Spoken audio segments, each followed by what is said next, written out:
আল্লাহ পবিত্র কোরআনে সরাসরি মুসলমান মা বাবাকে নির্দেশ দিয়েছেন, ছেলে মেয়েকে জাহান্নাম থেকে বাঁচাও। কলেমা কালাম শিক্ষা না দেওয়া হলো জাহান্নাম থেকে বাঁচাবার ব্যবস্থা। উযু গোসল শিক্ষা না দেওয়াটা জাহান্নাম থেকে বাঁচাবার ব্যবস্থা। পাক নাপাক শিক্ষা না দেওয়াটা কি জাহান্নাম থেকে বাঁচাবার ব্যবস্থা? বেনামাজি বানানিটা কি জাহান্নাম থেকে বানাবার ব্যবস্থা? তাহলে যে সমস্ত মুসলমান মা বাবারা নিজেদের ছেলে মেয়েদেরকে কলেমা কালাম শিক্ষা না দিয়ে, উযু গোসল শিক্ষা না দিয়ে, পাক নাপাক শিক্ষা না দিয়ে, নামাজ বন্দেগী শিক্ষা না দিয়ে প্রাইমারি স্কুলে ভর্তি করে দিল, এরা আল্লাহর নির্দেশ অক্ষরে অক্ষরে পালন করলো না, সুলনাটাই লঙ্ঘন করলো। এরা আল্লাহর কাছে কি জবাব দেবে? এই প্রশ্নের জবাবও এদের সংগ্রহ করা দরকার। হে ওই সমস্ত মুসলমান ছেলে মেয়ের মা বাবারা, যারা তোমার ছেলে মেয়েকে কলেমা কালাম শিক্ষা দিলে না, উযু গোসল শিক্ষা দিলে না, পাক নাপাক শিক্ষা দিলে না, নামাজ বন্দেগী শিক্ষা দিলে না, প্রাইমারি স্কুলে ভর্তি করে দিয়েছো, তোমার ভালোভাবে জানা আছে প্রাইমারি স্কুলে এইগুলি শিক্ষা দেওয়ার কোনো ব্যবস্থা নাই। তাই আল্লাহ যে বলেছিলেন তোমার সন্তানকে জাহান্নাম থেকে বাঁচাও, তুমি কেন তোমার কলিজার টুকরা সন্তানকে লাথি মেরে জাহান্নামের পথে পাঠিয়ে দিলে? অবশ্যই শেষ বিচারের দিন আল্লাহর কাছে জবাব দিতে হবে। 2 নম্বর, হাদিস শরীফে রাসূল করিম সাল্লাল্লাহু আলাইহি ওয়াসাল্লাম বলেন, আলা কুল্লুকুম রাঈন ওয়া কুল্লুকুম মাসউলুন আন রাইয়াতিহি। তোমাদের প্রত্যেকেই দায়িত্বশীল, প্রত্যেককেই যার যার অধীনস্থদের ব্যাপারে আল্লাহর কাছে জবাব দিতে হবে। সন্তান যেমন মা বাবার অধীনস্থ, সন্তানকে নামাজি বানাইলা না বেনামাজি বানাইলা, মা বাবার জবাব দিতে হবে আল্লাহর কাছে। ঠিক তেমনি ভাবে প্রাইমারি স্কুলে যে মুসলমান ছাত্র ছাত্রীরা ভর্তি হলো, হাই স্কুলে যে মুসলমান ছাত্র ছাত্রীরা ভর্তি হলো, কলেজে যে মুসলমান ছাত্র ছাত্রীরা ভর্তি হলো, ভার্সিটিতে যে মুসলমান ছাত্র ছাত্রীরা ভর্তি হলো, এই সমস্ত স্কুল কলেজ ভার্সিটির প্রতিষ্ঠাতা, পরিচালক, শিক্ষক, ছাত্ররা কি এদের অধীনস্থ নয়? তাহলে হাই স্কুল কর্তৃপক্ষ, প্রাইমারি কর্তৃপক্ষ, কলেজ কর্তৃপক্ষ, ভার্সিটি কর্তৃপক্ষ, তোমাদের প্রতিষ্ঠানে যত মুসলমান ছেলে মেয়ে লেখাপড়া করার জন্য ভর্তি হয়েছে, এরা তোমাদের অধীনস্থ। আল্লাহর রাসূল 1500 বছর আগে বলে গেছেন, তোমার অধীনস্থদেরকে জাহান্নাম থেকে বাঁচার পথে চালাইলা কিনা চালাইলা না, শেষ বিচারের দিন আল্লাহর কাছে জবাব দিতে হবে। সুতরাং এই কপালফুরা মুসলমান সমাজের অধিকাংশ মুসলমানদের সন্তানের এই ভাগ্য বিড়ম্বনা ঘটেছে। বেশিরভাগ মুসলমান মা বাবারা তাদের সন্তানকে ইসলামের প্রাথমিক শিক্ষা না দিয়ে স্কুল কলেজে ভর্তি করে দেয়, আর স্কুল কলেজ কর্তৃপক্ষ মুসলমান সন্তানদেরকে ইসলামের প্রাথমিক শিক্ষা দেওয়ার কোনো ব্যবস্থা করার প্রয়োজনীয়তাই গ্রহণ করে না। সুতরাং এই মা বাবারাও আল্লাহর কাছে জবাবদিহি করবে, সন্তানকে জাহান্নামের পথে ঠেলে দিছিলা কেন? এই সমস্ত শিক্ষা গুরুদেরকেও আল্লাহর কাছে জবাব দিতে হবে, তোমাদের ছাত্রদেরকে জাহান্নামের পথে ঠেলে দিছিলা কেন?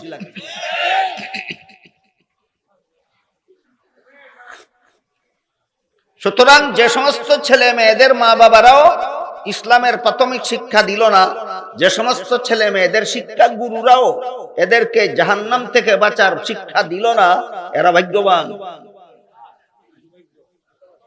না হতভাগা? এরা হতভাগা, কপাল পোড়া।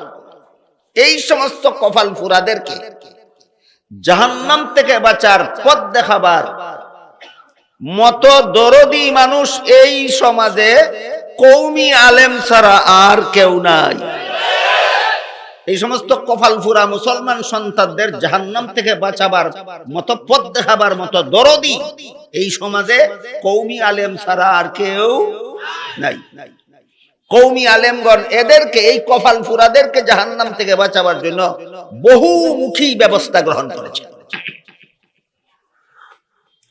এই ব্যবস্থাগুলির সবগুলির আলোচনা করার সময় সুযোগ আমার হাতে নাই। আপাতত একটা ব্যবস্থার কথা বলি। একটা ব্যবস্থা হলো এই সম্মেলন। কওমি আলিমগণ এই সমস্ত কপালপুরা মুসলমান সন্তানদের জাহান্নাম থেকে বাঁচাবার জন্য যত বহুমুখী ব্যবস্থা গ্রহণ করেছেন, এর মধ্যে একটা মাত্র ব্যবস্থা হলো এই তাফসীরুল কুরআন সম্মেলন। এখানে সর্বস্তরের মুসলমানকে আমন্ত্রণ করা হয়। হতে পারেন আপনি একজন কৃষক, আসুন সম্মেলনে জাহান্নাম থেকে বাঁচার পথ চিনে যান। হতে পারেন আপনি একজন ব্যবসায়ী, আসুন তাফসীরুল কুরআন সম্মেলনে জাহান্নাম থেকে বাঁচার পথ চিনে যান। হতে পারেন আপনি একজন চাকুরিজীবী, আসুন তাফসীরুল কুরআন সম্মেলনে জাহান্নাম থেকে বাঁচার পথ চিনে যান। হতে পারেন আপনি একজন স্কুল কলেজ বা ভার্সিটির ছাত্র অথবা শিক্ষক, আসুন তাফসীরুল কুরআন সম্মেলনে জাহান্নাম থেকে বাঁচার পথ চিনে যান। হে মুসলমানগণ, তোমাদের সকলের পক্ষ থেকে কিছু লোক তাআল্লুম ফিদ্দীন হাসিল করার জন্য, তাফাক্কুহ ফিদ্দীন হাসিল করার জন্য বের হয়। এই তাফাক্কুহ ফিদ্দীন শব্দটা আরবি ভাষাতেই এজন্য বললাম যে একটু পরে এটার ব্যাখ্যা আপনাদের সামনে তুলে ধরার চেষ্টা করব আমি ইনশাআল্লাহ। আপাতত আমরা মোটামুটি ভাবে এই তাফাক্কুহ ফিদ্দীনের বাংলা ধরে নিতে পারি ইসলামী শিক্ষা দীক্ষা। কুরআন হাদিসের ভাষায় যে জিনিসটাকে তাফাক্কুহ ফিদ্দীন বলা হয়, অনুবাদের দ্বারা তার পূর্ণ মর্ম প্রকাশ হয় না, তবে মোটামুটি ভাবে এভাবে অনুবাদ করা যায় যে ইসলামী শিক্ষা দীক্ষা। তাই আয়াতের মর্ম দ্বারায় কিছু মুসলমান ইসলামী শিক্ষা দীক্ষা অর্জনের জন্য বের হয়। কিন্তু যে হাদিস আমি আপনাদের সামনে তিলাওয়াত করেছি তাতে রাসূল বলেন সমস্ত মুসলমানদের জন্য ইসলামী শিক্ষা অর্জন করা ফরজ। এখন প্রশ্ন দাঁড়ায়, কুরআনে আল্লাহ বলেন কিছু মুসলমান ইসলামী শিক্ষা দীক্ষা অর্জনের জন্য বের হয়, আর হাদিসে রাসূল বলেন সব মুসলমানের জন্য ফরজ। তাই প্রশ্ন দাঁড়ায়, সব মুসলমানের জন্য ফরজ হলে কিছু মুসলমান গেলে চলে কিভাবে? আর কিছু মুসলমান গেলে যদি চলে তাহলে সব মুসলমানের উপর ফরজ হয় কিভাবে? এই প্রশ্নের জবাব বুঝার জন্য আমাদের মনে রাখতে হবে ইসলামী শিক্ষার প্রধান তিনটি স্তর আছে। প্রাথমিক স্তরের ইসলামী শিক্ষা, মাধ্যমিক স্তরের ইসলামী শিক্ষা, উচ্চতর স্তরের ইসলামী শিক্ষা। প্রাথমিক স্তরের ইসলামী শিক্ষার পরিমাণ, যে পরিমাণ ইসলামী শিক্ষা গ্রহণ করলে মুসলমানের মতো জীবন যাপন করা যায়, এই পরিমাণ হলো ইসলামের প্রাথমিক শিক্ষা। যেমন সহি শুদ্ধ কলেমা কালাম শিখলে, উযু গোসল শিখলে, পাক নাপাক শিখলে, নামাজ বন্দেগী শিখলে মুসলমানের মতো জীবন যাপন করা যায়। সুতরাং এগুলো হলো ইসলামের প্রাথমিক শিক্ষা। আর যে পরিমাণ ইসলামী শিক্ষা গ্রহণ করলে প্রচলিত মাদ্রাসার পাঠ্য কিতাবগুলি পড়ানো যায়, যে পরিমাণ ইসলামী শিক্ষা অর্জন করলে মাদ্রাসার পাঠ্য কিতাবের শিক্ষকতা করা যায়, ওই পরিমাণ ইসলামী শিক্ষা হলো ইসলামের মাধ্যমিক শিক্ষা। আর যে পরিমাণ ইসলামী শিক্ষা অর্জন করলে মানব জীবনের সব সমস্যার সমাধান কুরআন হাদিসের আলোকে প্রদান করা যায়, ওইটা হলো ইসলামের উচ্চতর শিক্ষা। ইসলামী শিক্ষার তিনটা স্তর ভালোভাবে বুঝলে একথা সহজেই বোঝা যায় যে ইসলামের মাধ্যমিক শিক্ষা এবং উচ্চতর শিক্ষা অর্জন করার সময় সুযোগও সব মুসলমানের নাই, মেধাগত যোগ্যতাও সব মুসলমানের নাই। ইসলামের উচ্চতর শিক্ষা অর্জন করার মেধাগত যোগ্যতাও নাই সব মুসলমানের সময় সুযোগও নাই। মাদ্রাসার সবগুলি পাঠ্য কিতাব বুঝার মতো মেধাগত যোগ্যতাও সব মুসলমানের নাই, সময় সুযোগও নাই। তাই মাধ্যমিক এবং উচ্চতর শিক্ষার বেলায় আল্লাহ বলেন কিছু মুসলমান বের হয়ে যাও। আর ইসলামের প্রাথমিক শিক্ষা অর্জন করার যোগ্যতাও সব মুসলমানের আছে, সময় সুযোগও আছে। তাই ইসলামের প্রাথমিক শিক্ষা সম্পর্কে হাদিস শরীফে রাসূল বলেন এটা অর্জন করা সমস্ত মুসলমান নারী পুরুষের জন্য ফরজ। এবার বলুন তো, কোরআনের কথায় আর হাদিসের কথায় বিরোধ রইল না সামঞ্জস্য হইল? সামঞ্জস্য। রাসূল যে বলেছেন সব মুসলমানের জন্য ফরজ ইসলামী শিক্ষা অর্জন করা, এটা কোন স্তরের ব্যাপারে? প্রাথমিক স্তরে। আর আল্লাহ যে কোরআনে বলেছেন কিছু মুসলমান বের হয়ে যাও ইসলামী শিক্ষা দীক্ষা অর্জনের জন্য, এটা কোন কোন স্তরের ব্যাপারে? মাধ্যমিক এবং উচ্চতর স্তরের ব্যাপারে। এতটুকু কথা বুঝার পর আমাদের বর্তমান মুসলমানদের সমাজ, মুসলমান সমাজের অবস্থাটা একটু পর্যবেক্ষণ করা দরকার।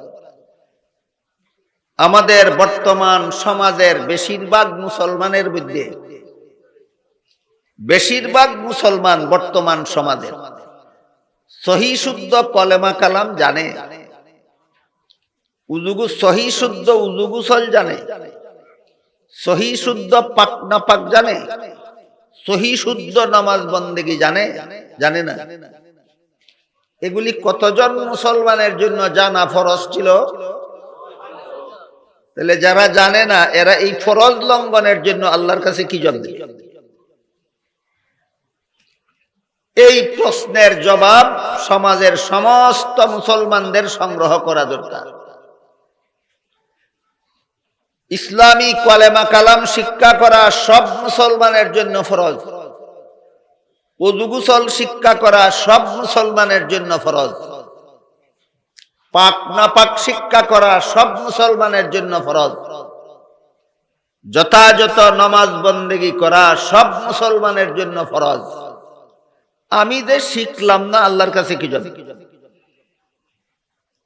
এই প্রশ্নের জবাব সংগ্রহ করাও সব মুসলমানের জন্য ফরজ। বিশেষত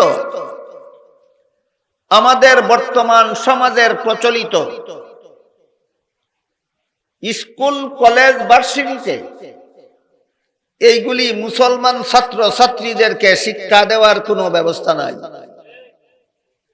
যে সমস্ত মুসলমান ছাত্র ছাত্রীরা প্রাইমারি স্কুলে পড়ে, হাই স্কুলে পড়ে, কলেজে পড়ে, ভার্সিটিতে পড়ে, এদেরকে কলেমা কালাম শিক্ষা দেওয়ার কোনো ব্যবস্থা নাই, উযু গোসল শিক্ষা দেওয়ার কোনো ব্যবস্থা নাই, পাক না পাক শিক্ষা দেওয়ার কোনো ব্যবস্থা নাই, নামাজ বন্দেগী শিক্ষা দেওয়ার কোনো ব্যবস্থা। অথচ কওমি মাদ্রাসাগুলির প্রাথমিক বিভাগে 5 বছরের সিলেবাসে, কওমি মাদ্রাসার প্রাথমিক বিভাগের 5 বছরের যে সিলেবাসটা আছে, এই সিলেবাসের মধ্যে সরকারি প্রাইমারি স্কুলের 5 বছরের সিলেবাসে যা কিছু পড়ানো হয়, কওমি মাদ্রাসার প্রাথমিক বিভাগের 5 বছরের সিলেবাসে তার 16 আনাটাই পড়ানো হয়। প্রাইমারি স্কুলে যত যে পরিমাণ বাংলা, যে পরিমাণ ইংরেজি, যে পরিমাণ অঙ্ক, যে পরিমাণ ইতিহাস, যে পরিমাণ ভূগোল, যে পরিমাণ বিজ্ঞান 5 বছরে ছাত্র ছাত্রীদেরকে শিক্ষা দেওয়া হয়, কওমি মাদ্রাসার প্রাথমিক বিভাগের 5 বছরে তার 16 আনাটাই শিক্ষা দেওয়া। তাহলে প্রাইমারি স্কুলে আর কওমি মাদ্রাসার প্রাথমিক স্তরে ব্যবধান কোথায়? 2 ক্ষেত্রে ব্যবধান। এক ক্ষেত্রে হলো প্রাইমারি স্কুলের সবটুকু শিক্ষা দেওয়ার ফাঁকে ফাঁকে আমরা এই 5 বছরে সবগুলি ছাত্র ছাত্রীদেরকে পাক্কা নামাজি বানাই। বলেন, কওমি মাদ্রাসার প্রাথমিক সিলেবাস পাঠকারী ছাত্র ছাত্রীদেরকে কতদিনে কি পরিমাণ নামাজি বানানো হয়? 5 বছরে পাক্কা নামাজি বানানো হয়। এই বিষয়গুলি প্রাইমারি স্কুলে শিক্ষা দেওয়া হয় এবং এই 5 বছরে মুসলমান ছেলে মেয়েদেরকে পাক্কা বেনামাজি বানিয়ে দেওয়া হয়। সিলেবাস সমান, সিলেবাস সমান, ফলাফল এই সিলেবাস পরে আমাদের এখানে সবগুলি ছাত্র পাক্কা নামাজি হয়ে যায়। এই সিলেবাসগুলি পরে প্রাইমারি স্কুলের ছাত্ররা 5 বছরে পাক্কা বেনামাজি হয়ে যায়। একটা পার্থক্য। আর একটা পার্থক্য হলো আমরা প্রাইমারি স্কুলের সবটুকু শিক্ষা দিয়ে এর ভিতরে আপনাদের ছেলে মেয়েদেরকে পাক্কা নামাজি বানাইয়া দেই সরকারের 1 পয়সা না খেয়ে, সরকারের 1 পয়সা না খেয়ে। আর প্রাইমারি স্কুলের শিক্ষকগণ এইগুলি পড়ান, আমরা যেগুলি পড়াই। এরপর এদেরকে পাক্কা বেনামাজি বানিয়ে দেন। এক একজন শিক্ষক প্রতি মাসে সরকারের 20,000 টাকা বেতন খেয়ে। ওই সমস্ত প্রাইমারি স্কুলের শিক্ষকরা প্রতি মাসে এক একজন শিক্ষক সরকারের 20,000 টাকা বেতন খায়। আর 5 বছরে আপনাদের ছেলে মেয়েদেরকে পাক্কা বেনামাজি বানায়। আর আমরা আপনাদের ছেলে মেয়েদেরকে এই 5 বছরে প্রাইমারি স্কুলের সবগুলি পড়াই, পাক্কা নামাজি বানাই, সরকারের 1 পয়সাও বেতন খাই। দেশের নাগরিক হিসাবে 2 শিক্ষা ব্যবস্থার অবস্থা এবং ফলাফল আপনাদের দেশের নাগরিক হিসাবে জানা দরকার। অথচ হাদিস শরীফে যে রাসূল করিম সাল্লাল্লাহু আলাইহি ওয়াসাল্লাম বললেন, ইসলামের প্রাথমিক শিক্ষা অর্জন করা সমস্ত মুসলমান নারী পুরুষের জন্য ফরজ। এরপরও যে সমস্ত মুসলমান মা বাবারা নিজেদের কলিজার টুকরা সন্তানদেরকে, ছেলে মেয়েদেরকে ইসলামের প্রাথমিক শিক্ষা না দিয়েই প্রাইমারি স্কুলে ভর্তি করে দেয়, ওদের ভালোভাবেই জানা আছে যে প্রাইমারি স্কুলে আমার ছেলেকে নামাজি বানাবার কোনো ব্যবস্থা নেই। জেনে শুনেই যে ভর্তি করে দিল, এদের কোনো জবাবদিহিতা নাই। আল্লাহ পাক রব্বুল আলামিন পবিত্র কোরআনে বলেন, ইয়া আইয়ুহাল্লাযীনা আমানু কু আনফুসাকুম ওয়া আহলিকুম নারাও ওয়াকুদুহান নাসু ওয়াল হিজারা। এর অর্থ হলো, হে মুমিন মুসলমানেরা, তোমরাও জাহান্নামের আগুন থেকে বাঁচো, তোমাদের পরিবার পরিজন, বিবি বাচ্চা, ছেলে মেয়েকেও জাহান্নামের আগুন থেকে বাঁচাও। আল্লাহ পবিত্র কোরআনে সরাসরি মুসলমান মা বাবাকে নির্দেশ দিয়েছেন, ছেলে মেয়েকে জাহান্নাম থেকে বাঁচাও। কলেমা কালাম শিক্ষা না দেওয়া হলো জাহান্নাম থেকে বাঁচাবার ব্যবস্থা। উযু গোসল শিক্ষা না দেওয়াটা জাহান্নাম থেকে বাঁচাবার ব্যবস্থা। পাক নাপাক শিক্ষা না দেওয়াটা কি জাহান্নাম থেকে বাঁচাবার ব্যবস্থা? বেনামাজি বানানিটা কি জাহান্নাম থেকে বানাবার ব্যবস্থা? তাহলে যে সমস্ত মুসলমান মা বাবারা নিজেদের ছেলে মেয়েদেরকে কলেমা কালাম শিক্ষা না দিয়ে, উযু গোসল শিক্ষা না দিয়ে, পাক নাপাক শিক্ষা না দিয়ে, নামাজ বন্দেগী শিক্ষা না দিয়ে প্রাইমারি স্কুলে ভর্তি করে দিল, এরা আল্লাহর নির্দেশ অক্ষরে অক্ষরে পালন করলো না, সুলনাটাই লঙ্ঘন করলো। এরা আল্লাহর কাছে কি জবাব দেবে? এই প্রশ্নের জবাবও এদের সংগ্রহ করা দরকার।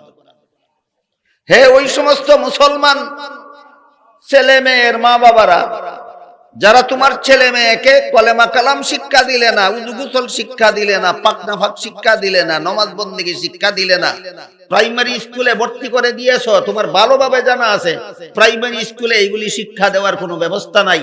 তাই আল্লাহ যে বলেছিলেন তোমার সন্তানকে জাহান্নাম থেকে বাঁচাও, তুমি কেন তোমার কলিজার টুকরা সন্তানকে লাথি মেরে জাহান্নামের পথে পাঠিয়ে দিলে?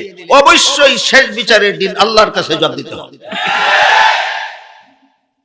2 নম্বর, হাদিস শরীফে রাসূল করিম সাল্লাল্লাহু আলাইহি ওয়াসাল্লাম বলেন, আলা কুল্লুকুম রাঈন ওয়া কুল্লুকুম মাসউলুন আন রাইয়াতিহি। তোমাদের প্রত্যেকেই দায়িত্বশীল, প্রত্যেককেই যার যার অধীনস্থদের ব্যাপারে আল্লাহর কাছে জবাব দিতে হবে। সন্তান যেমন মা বাবার অধীনস্থ, সন্তানকে নামাজি বানাইলা না বেনামাজি বানাইলা, মা বাবার জবাব দিতে হবে আল্লাহর কাছে।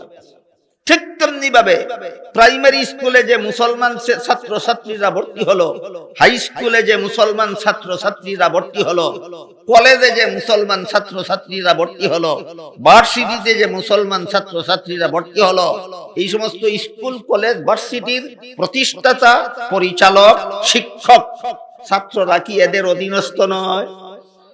তাহলে হাই স্কুল কর্তৃপক্ষ, প্রাইমারি কর্তৃপক্ষ, কলেজ কর্তৃপক্ষ, ভার্সিটি কর্তৃপক্ষ, তোমাদের প্রতিষ্ঠানে যত মুসলমান ছেলে মেয়ে লেখাপড়া করার জন্য ভর্তি হয়েছে, এরা তোমাদের অধীনস্থ।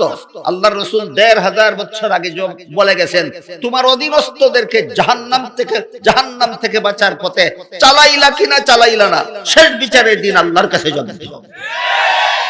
সুতরাং এই কপালফুরা মুসলমান সমাজের অধিকাংশ মুসলমানদের সন্তানের এই ভাগ্য বিড়ম্বনা ঘটেছে। বেশিরভাগ মুসলমান মা বাবারা তাদের সন্তানকে ইসলামের প্রাথমিক শিক্ষা না দিয়ে স্কুল কলেজে ভর্তি করে দেয়, আর স্কুল কলেজ কর্তৃপক্ষ মুসলমান সন্তানদেরকে ইসলামের প্রাথমিক শিক্ষা দেওয়ার কোনো ব্যবস্থা করার প্রয়োজনীয়তাই গ্রহণ করে না। সুতরাং এই মা বাবারাও আল্লাহর কাছে জবাবদিহি করবে, সন্তানকে জাহান্নামের পথে ঠেলে দিছিলা কেন? এই সমস্ত শিক্ষা গুরুদেরকেও আল্লাহর কাছে জবাব দিতে হবে, তোমাদের ছাত্রদেরকে জাহান্নামের পথে ঠেলে দিছিলা কেন?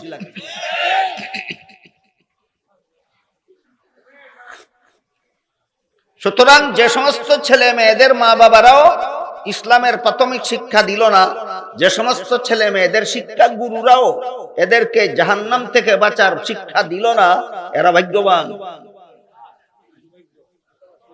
না হতভাগা? এরা হতভাগা, কপাল পোড়া। এই সমস্ত কপাল পোড়াদেরকে জাহান্নাম থেকে বাঁচার পথ দেখাবার মত দরদি মানুষ এই সমাজে কওমি আলেম ছাড়া আর কেউ নাই। এই সমস্ত কপাল পোড়া মুসলমান সন্তানদের জাহান্নাম থেকে বাঁচাবার মত পথ দেখাবার মতো দরদি এই সমাজে কওমি আলেম ছাড়া আর কেউ নাই। কওমি আলেমগণ এদেরকে, এই কপাল ফুরাদেরকে জাহান্নাম থেকে বাঁচাবার জন্য বহুমুখী ব্যবস্থা গ্রহণ করেছে। এই ব্যবস্থাগুলির সবগুলির আলোচনা করার সময় সুযোগ আমার হাতে নাই। আপাতত একটা ব্যবস্থার কথা বলি। একটা ব্যবস্থা হলো এই সম্মেলন। কওমি আলিমগণ এই সমস্ত কপালপুরা মুসলমান সন্তানদের জাহান্নাম থেকে বাঁচাবার জন্য যত বহুমুখী ব্যবস্থা গ্রহণ করেছেন, এর মধ্যে একটা মাত্র ব্যবস্থা হলো এই তাফসীরুল কুরআন সম্মেলন। এখানে সর্বস্তরের মুসলমানকে আমন্ত্রণ করা হয়। হতে পারেন আপনি একজন কৃষক, আসুন সম্মেলনে জাহান্নাম থেকে বাঁচার পথ চিনে যান। হতে পারেন আপনি একজন ব্যবসায়ী, আসুন তাফসীরুল কুরআন সম্মেলনে জাহান্নাম থেকে বাঁচার পথ চিনে যান। হতে পারেন আপনি একজন চাকুরিজীবী, আসুন তাফসীরুল কুরআন সম্মেলনে জাহান্নাম থেকে বাঁচার পথ চিনে যান। হতে পারেন আপনি একজন স্কুল কলেজ বা ভার্সিটির ছাত্র অথবা শিক্ষক, আসুন তাফসীরুল কুরআন সম্মেলনে জাহান্নাম থেকে বাঁচার পথ চিনে যান। সুতরাং কওমি আলেমগণ এই সমস্ত বঞ্চিত হতভাগা কপালপুরা মুসলমান সন্তানদের জাহান্নাম থেকে বাঁচাবার জন্য যত ব্যবস্থা গ্রহণ করেছেন, এর মধ্যে একটা ব্যবস্থা তাফসীরুল কুরআন সম্মেলন। গেল আমি যে হাদিস আপনাদের সামনে তিলাওয়াত করেছিলাম, সেই হাদিসের আলোকে সামান্য কথা, এবার যে আয়াতাংশ তিলাওয়াত করেছিলাম তার আলোকে কিছু কথা বলি। আল্লাহ বলেন, হে মুসলমানগণ, তোমাদের সকলের পক্ষ থেকে কিছু মুসলমান তাফাক্কুহ ফিদ্দীন হাসিল করার জন্য বের হয়ে যায়। আগেই বলেছি, কিছু মুসলমান বললেন কেন? এখানে প্রাথমিক শিক্ষার কথা নয়, এখানে মাধ্যমিক এবং উচ্চতর শিক্ষার কথা। এটা অর্জন করার যোগ্যতাও সব মুসলমানের নাই, সময় সুযোগও নাই। এই জন্য আল্লাহ কিছু মুসলমানের কথা বলছেন। আমার কথা বুঝে থাকলে বলুন, ইসলামের মাধ্যমিক এবং উচ্চতর শিক্ষা অর্জন করা কি সব মুসলমানের জন্য ফরজ? না, কিছু মুসলমান। এই জন্য আল্লাহ কিছু মুসলমানের কথা বলছেন। আল্লাহ বলেন, এরা কেন বের হয়ে যাবে? বলেন, লিয়াতাফাক্কাহু ফিদ্দীন, তাফাক্কুহ ফিদ্দীন হাসিল করার জন্য। আমি আগেই বলেছি, কোরআন হাদিসের এই ভাষায় আমি শব্দটা আপনাদের সামনে তুলে ধরি, তাফাক্কুহ ফিদ্দীন। যারা এই কোরআন হাদিসের ভাষা বুঝেন না তারা অন্তত মেহেরবানি করে শব্দ দুইটা মনে রাখুন, তাফাক্কুহ ফিদ্দীন। বলেছিলাম মোটামুটি বাংলায় তর্জমা বলা যেতে পারে ইসলামী শিক্ষা দীক্ষা। মোটামুটি ভাবে বাংলা তর্জমা বলা যায় ইসলামী শিক্ষা দীক্ষা। এই ইসলামী শিক্ষা দীক্ষা বা তাফাক্কুহ ফিদ্দীন কাকে বলে, এটা বোঝার জন্য, পরিষ্কার ভাবে বোঝার জন্য আগে আমাদের দুইটা শব্দ পৃথক পৃথক ভাবে বুঝে নিতে হবে। একটা হলো আমাদের দিন বলতে কি বুঝায়, আর একটা হলো তাফাক্কুহ ফিদ্দীন বলতে কি বুঝায়। আগে আমরা দিন কাকে বলে বুঝবো, তারপরে বুঝবো তাফাক্কুহ ফিদ্দীন কাকে বলে। এজন্যই কোরআন হাদিসের ভাষার শব্দ দুটি আমি হুবহু আপনাদের সামনে তুলে ধরেছি। একটা হলো দিন আর একটা হলো তাফাক্কুহ ফিদ্দীন। প্রথমে আমরা বোঝার চেষ্টা করি দিন কাকে বলে। এই প্রশ্নের জবাব জামে মানে ভাবে, পরিপূর্ণভাবে রাসূল করিম সাল্লাল্লাহু আলাইহি ওয়াসাল্লামের একটি হাদিসে পাওয়া যায়। মুহাদ্দিসিনে কেরামের পরিভাষায় হাদিসটাকে হাদিসে জিবরিল বলা হয়। এক হাদিসে উল্লেখ আছে আল্লাহর রাসূলকে জিবরিল ফেরেশতা কতগুলি প্রশ্ন করেছিল, রাসূল প্রশ্নগুলির জবাব দিয়েছিলেন। যেহেতু রাসূলের সাথে জিবরিলের প্রশ্নোত্তর হয়েছিল, এই জন্য মুহাদ্দিসিন এই হাদিসটাকে হাদিসে জিবরিল বলে। এই হাদিসে উল্লেখ আছে জিবরিলের ৩টা প্রশ্নের জবাবে রাসূল তার উম্মতকে ৩ প্রকার ইলম শিক্ষা দিয়েছেন। এই কথাটা মনে রাখুন পরবর্তী কথাগুলি বোঝার জন্য। জিবরিলের ৩ প্রশ্নের জবাবে রাসূল তার উম্মতকে ৩ প্রকার ইলম শিক্ষা দিয়েছেন। জিবরিলের প্রথম প্রশ্ন ছিল মাল ঈমান, ঈমান কাকে বলে।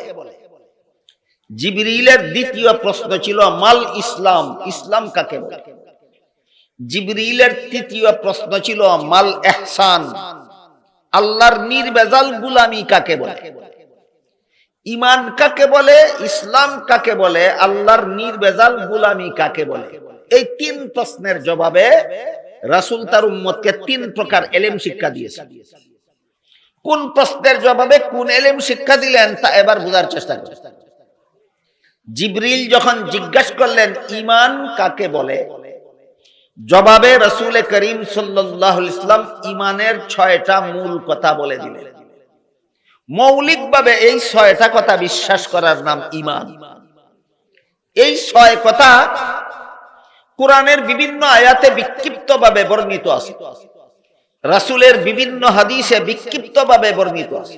যেই হাদিসটাকে হাদিসে জিবরিল বলে, এই হাদিসে ঈমানের ৬টা মূল কথা একত্রিতভাবে বর্ণিত আছে।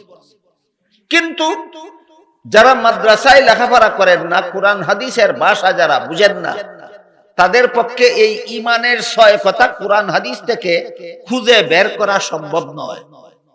এজন্য উলামায়ে কেরাম আরবি ভাষা বুঝেন না এমন সব মুসলমানের জন্য হাদিসে জিবরিল থেকে চয়ন করে ঈমানের ৬ মূল কথা একটা কলেমার অন্তর্ভুক্ত করে দিয়েছেন। এবার আপনি কোরআন হাদিস গাঁটাগাঁটি করতে হবে না, সেই কলেমাটা গ্রহণ করলেই আপনি ঈমানদার হয়ে যাবেন। এই কলেমাটার নাম হলো ঈমানে মুফাসসাল। আমানতু বিল্লাহি ওয়া মালাইকাতিহি ওয়া কুতুবিহি ওয়া রুসুলিহি ওয়াল ইয়াউমিল আখিরি ওয়াল কদরি খাইরিহি ওয়া শাররিহি মিনাল্লাহি তাআলা ওয়াল বাসি বাদাল মাউত।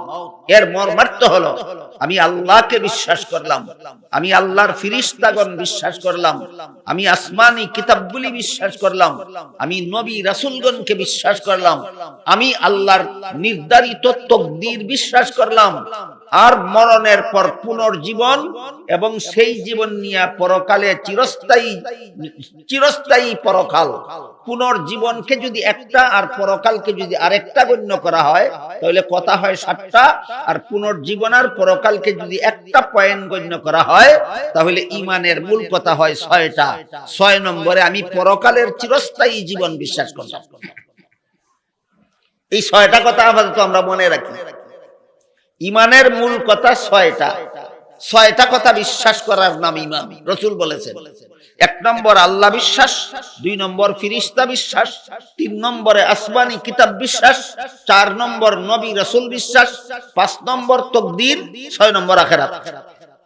এই 6টা কথা যে কোনো যুগের, যে কোনো দেশের, যে কোনো মুসলমান, যে কোনো মানুষ বিশ্বাস করবে, সেই আল্লাহর কাছে মুমিন মুসলমান বলে গণ্য হবে, ঈমানদার বলে।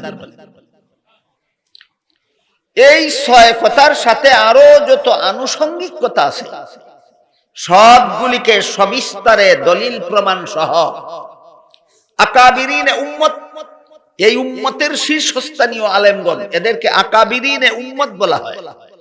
উম্মতের শীর্ষস্থানীয় আলেমগণকে আকাবিরিনে উম্মত বলা হয়। 6 কথার সাথে আরো যত আনুষঙ্গিক কথা আছে সবগুলিকে সবিস্তারে দলিল প্রমাণ সহ আকাবিরিনে উম্মত একটা ফন্নে মুদাব্বান করেছেন, একটা শাস্ত্রে বিন্যস্ত করেছেন। পরিভাষাগতভাবে এই শাস্ত্রটাকে ইলমে আকাইদ বলা হয়, যার মর্ম হলো জিবরিলের প্রথম প্রশ্নের জবাবে রাসূল তার উম্মতকে ইলমে আকাইদ শিক্ষা দিয়েছেন। এই কথাটা মনে রাখুন, জিবরিলের প্রথম প্রশ্নের জবাবে রাসূল তার উম্মতকে ইলমে, নামটা মনে থাকবে, ইলমের নামটা মনে থাকবে, ইলমে আকাইদ। আমি একটু পরে ইনশাআল্লাহ বলবো ইলমে আকাইদের ডেফিনেশন কি, ইলমে আকাইদের সংজ্ঞা কি, একটু পরে বলবো। আপাতত নামটা মনে রাখুন, জিবরিলের প্রথম প্রশ্নের জবাবে রাসূল তার উম্মতকে ইলমে আকাইদ শিক্ষা দিয়েছেন। এবার জিবরিল 2 নম্বর প্রশ্ন করলেন। দ্বিতীয় প্রশ্নে জিবরিল জিজ্ঞেস করলেন মাল ইসলাম, ইসলাম কাকে বলে? জবাবে রাসূল করিম সাল্লাল্লাহু আলাইহি ওয়াসাল্লাম ইসলামের 5টা মূল কথা বলে দিয়েছেন। ঈমানের মূল কথা ছিল 6টা, আর ইসলামের মূল কথা 5টা। কলেমা স্বীকার করা, 5 বেলার নামাজ কায়েম করা, রমজান মাসে রোজা রাখা, ধনী হলে যাকাত দেওয়া, আর সামর্থ্যবান হলে হজ করা। ইসলামের মূল কথা 5টা। এর সাথে আরো যত আনুষঙ্গিক কথা আছে সবগুলিকে সবিস্তারে দলিল প্রমাণ সহ আকাবিরিন উম্মত আরেকটা শাস্ত্রে বিন্যস্ত করেছেন।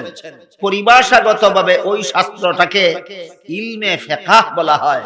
সারমর্ম হলো জিবরিলের দ্বিতীয় প্রশ্নের জবাবে রাসূল তার উম্মতকে ইলমে ফিকহ শিক্ষা দিয়েছেন। এই কথাটা মনে রাখুন, জিবরিলের দ্বিতীয় প্রশ্নের জবাবে রাসূল তার উম্মতকে কোন ইলম শিক্ষা দিলেন? ইলমে ফিকহ। এবার জিবরিল তৃতীয় প্রশ্ন করলেন মাল ইহসান।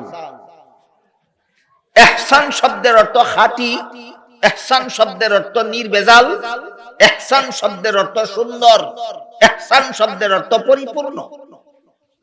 এই প্রশ্নের সারমর্ম হলো আল্লাহর নির্ভেজাল গোলামি কাকে বলে? আপনারা যারা আমার কথা শুনছেন, আমি আপনাদের জিজ্ঞেস করি, আপনারা কি আল্লাহর গোলাম না গোলাম না? এবার বলুন, আপনারা কি আল্লাহর ভেজাল গোলাম হতে চান না নির্ভেজাল? এই কথাটাই জিবরিল রাসূলকে জিজ্ঞেস করলেন, আল্লাহর নির্ভেজাল গোলাম কিভাবে হয়?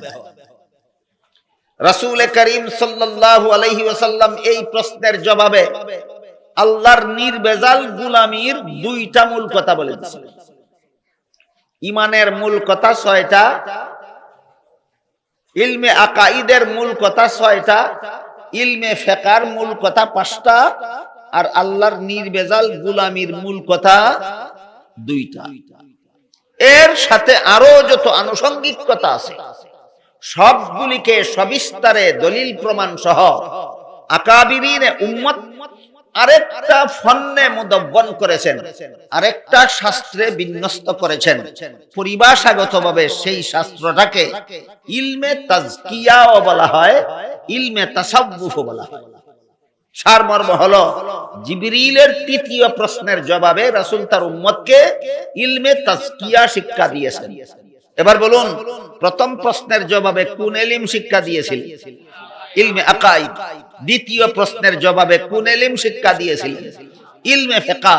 তৃতীয় প্রশ্নের জবাবে কোন ইলম শিক্ষা দিলেন? ইলমে তাজকিয়া। জিবরিলের 3 প্রশ্নের জবাবে রাসূল তার উম্মতকে 3 প্রকার ইলম শিক্ষা দিলেন: ইলমে আকাইদ, ইলমে ফিকহ, ইলমে তাজকিয়া। এবার আমরা বোঝার চেষ্টা করব ইলমে আকাইদ কাকে বলে। ইলমে ফিকহ কাকে বলে, ইলমে তাজকিয়া কাকে বলে? আল্লাহর যে সমস্ত বিধান শুধুমাত্র অন্তরে বিশ্বাস করলেই হয়, কাজে পরিণত করার কিছু নাই, ওই বিধানগুলি জানার নাম ইলমে আকাইদ। যেমন আল্লাহ আছেন, বিশ্বাস করতে হয়। আল্লাহ একজন, বিশ্বাস করতে হয়। আল্লাহ লা শরীক, বিশ্বাস করতে হয়। এইগুলি কোন ইলমের অন্তর্ভুক্ত? ইলমে আকাইদের। আর আল্লাহর যে সমস্ত বিধান শুধু অন্তরে বিশ্বাস করলেই চলে না, শরীরের বাহ্যিক অঙ্গ প্রত্যঙ্গের দ্বারা পালন করতে হয়, সেইগুলি জানার নাম ইলমে ফিকহ। যেমন উযুর 4 ফরজ, বিশ্বাস করলেই উযু হয় না, হাত মুখ ধুইতে হয়। নামাজের 13 ফরজ, বিশ্বাস করলেই নামাজ হয় না, রুকু সিজদা করতে হয়। তাহলে আল্লাহর এমন কিছু বিধান আছে যেগুলি শুধু বিশ্বাস করলেই চলে না, শরীরের বাহ্যিক অঙ্গ প্রত্যঙ্গের দ্বারা পালন করতে হয়। এই বিধানগুলি জানার নাম ইলমে ফিকহ। কথাগুলি মনে রাখতে পারবেন? মনে রাখতে না পারলে পরবর্তী কথাগুলি বুঝবেন না। এই জন্য আবার বলছি, আল্লাহর যে সমস্ত বিধান অঙ্গ প্রত্যঙ্গের দ্বারা পালন করতে হয় না, শুধু অন্তরের দ্বারা বিশ্বাস করলেই হয়, এইগুলি জানার নাম ইলমে আকাইদ। এগুলি জানার নাম ইলমে আকাইদ। আর যে সমস্ত বিধান শুধু বিশ্বাস করলেই চলে না, শরীরের বাহ্যিক অঙ্গ প্রত্যঙ্গের দ্বারা পালন করতে হয়, এই বিধানগুলি জানার নাম ইলমে ফিকহ। আর আল্লাহর এমন কিছু বিধান আছে যেগুলি শুধু বিশ্বাস করলে চলে না, বাহ্যিক অঙ্গের দ্বারা পালন করা যায় না, বরং বিশ্বাসও করতে হয় অন্তরের দ্বারা, পালন করতে হয় অন্তরের দ্বারা। বিশ্বাসও করতে হয় অন্তরের দ্বারা, পালন করতে হয় অন্তরের দ্বারা। এমন বিধানগুলি জানার নাম ইলমে তাজকিয়া, এমন বিধানগুলি জানার নাম ইলমে তাসাব্বুহ। শুধু বিশ্বাস করলে চলে না, আর বাহ্যিক অঙ্গের দ্বারা পালন করা যায় না।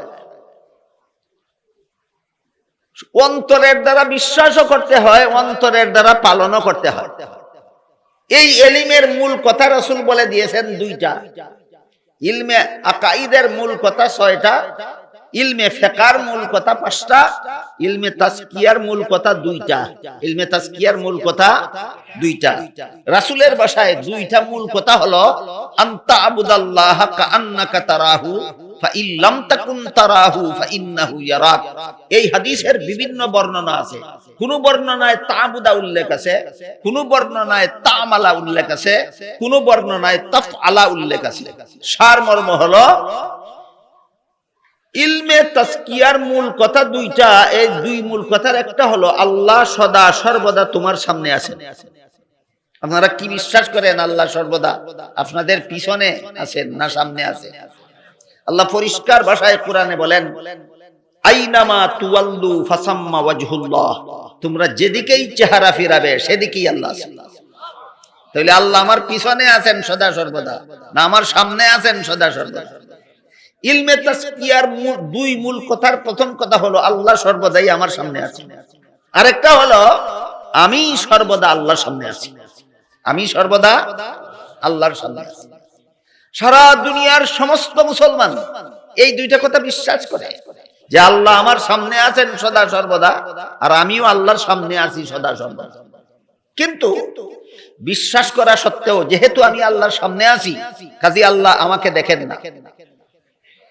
কখন দেখেন? সব সময়। আল্লাহ সর্বদাই আমাকে দেখেন, প্রতিটি মুহূর্তেই আমাকে দেখেন। এই বিশ্বাস সব মুসলমানই করে। কিন্তু অনেক মুসলমান এই বিশ্বাস করা সত্ত্বেও আল্লাহ আমাকে দেখেন বিশ্বাসও করে, চুরিও করে। আল্লাহ আমাকে দেখেন বিশ্বাসও করে, ডাকাতিও করে। আল্লাহ আমাকে দেখেন বিশ্বাসও করে, জিনা ব্যভিচারও করে। আল্লাহ আমাকে দেখেন বিশ্বাসও করে, মানুষের সম্পদ জবরদখলও করে। আল্লাহ আমাকে দেখেন বিশ্বাসও করে, সুদও খায়, বিশ্বাসও করে ঘুষও খায়, বিশ্বাসও করে মদও খায়, বিশ্বাসও করে গাঞ্জাও খায়। আল্লাহ আমাকে দেখেন বিশ্বাসও করে, দুর্নীতিও করে। আল্লাহ আমাকে দেখেন বিশ্বাসও করে, জালিয়াতিও করে। আল্লাহ আমাকে দেখেন বিশ্বাসও করে, অপকর্মও করে। বলুন তো, আল্লাহ যদি দেখেন কথাটা বিশ্বাসই করে, তাহলে অপকর্ম কোন সাহসে করে? তাহলে বিশ্বাসটা নির্ভেজাল। বিশ্বাসটার মধ্যে ভেজাল আছে, বিশ্বাসে ভেজাল আছে।